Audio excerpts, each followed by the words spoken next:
നമസ്കാരം, പ്രവാസി മലയാളിയിലേക്ക് സ്വാഗതം. ദുബായിൽ താമസിക്കുന്ന പ്രവാസികളുടെ ശ്രദ്ധയ്ക്ക് ഒരു പ്രത്യേക അറിയിപ്പ് പ്രവാസികൾക്ക് നൽകിയിരിക്കുകയാണ് അധികൃതർ. നിങ്ങളുടെ കൂടെ താമസിക്കുന്നവരുടെ വിവരങ്ങൾ ഉടനെ തന്നെ രജിസ്റ്റർ ചെയ്യണം. പ്രോപ്പർട്ടി മാനേജ്മെൻറ്റ് കമ്പനികൾ, കെട്ടിട ഉടമകൾ, വാടകക്കാർ എന്നിവർക്കെല്ലാം ഈ ഒരു തീരുമാനം നിർബന്ധമാണെന്ന് ദുബായ് ലാൻഡ് ഡിപ്പാർട്ട്മെൻറ്റ് വ്യക്തമാക്കിയിരിക്കുകയാണ്.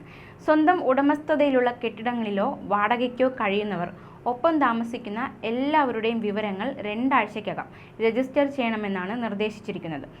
കൂടെ താമസിക്കുന്നവരുടെ വിവരങ്ങൾ രജിസ്റ്റർ ചെയ്യേണ്ടത് ദുബായ് റെസ്റ്റ് ആപ്പ് വഴിയാണ്. ഇതിനായി ആപ്പിൽ 8 സ്റ്റെപ്പുകളുള്ള നടപടിക്രമം സജ്ജമാക്കിയിട്ടുണ്ട്.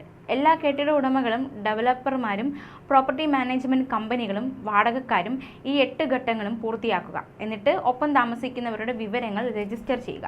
ഇതിനായി കൂടെ താമസിക്കുന്ന എല്ലാവരുടെയും വ്യക്തി വിവരങ്ങളും എമിറേറ്റ്സ് ഐഡിയും നൽകുക. ഒരു തവണ രജിസ്റ്റർ ചെയ്താൽ പിന്നീടുള്ള വാടക കരാറുകളിൽ ഇവരുടെ വിവരങ്ങൾ സ്വമേധയാ ചേർക്കപ്പെടുകയാണ് ചെയ്യുന്നത്. ദുബായ് റെസ്റ്റ് ആപ്പ് ഓപ്പൺ ചെയ്ത ശേഷം ആദ്യമായി ഉപയോഗിക്കുന്നവർ രജിസ്റ്റർ ചെയ്യേണ്ടതുണ്ട്. അതിൻ്റെ നടപടിക്രമങ്ങൾ ഇങ്ങനെയാണ്. ഇൻഡിവിജ്വൽ എന്ന ഭാഗം തിരഞ്ഞെടുത്ത് UAE പാസ് ഉപയോഗിച്ച് ലോഗിൻ ചെയ്യാവുന്നതാണ്. ലോഗിൻ വിവരങ്ങൾ സ്ഥിരീകരിച്ചിട്ട് അപ്പോൾ കിട്ടുന്ന ഡാഷ്ബോർഡിൽ നിന്ന് നിങ്ങളുടെ പ്രോപ്പർട്ടി തിരഞ്ഞെടുക്കുക. തുടർന്ന് മാനേജ് കോ എക്യുപ്മെൻറ്റ്സ് എന്ന മെനു സെലക്ട് ചെയ്ത് പ്രൊസീഡ് ക്ലിക്ക് ചെയ്യുക.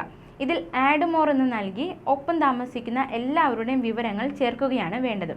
ഓരോരുത്തരുടെയും എമിറേറ്റ്സ് ഐഡിയും ജനന തീയതിയും നൽകുക.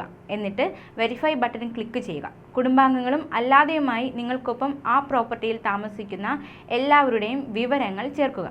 ഡിലീറ്റ് ഐക്കൺ ഉപയോഗിച്ച് വേണമെങ്കിൽ പേരുകൾ നീക്കം ചെയ്യുക. വിവരങ്ങൾ നൽകുന്നത് പൂർത്തിയായാൽ സബ്മിറ്റ് ചെയ്യുക. ഇത്രയും ആകുമ്പോൾ കൂടെ താമസിക്കുന്നവരുടെ വിവരങ്ങൾ രജിസ്റ്റർ ചെയ്യപ്പെട്ടിരിക്കുകയാണ്.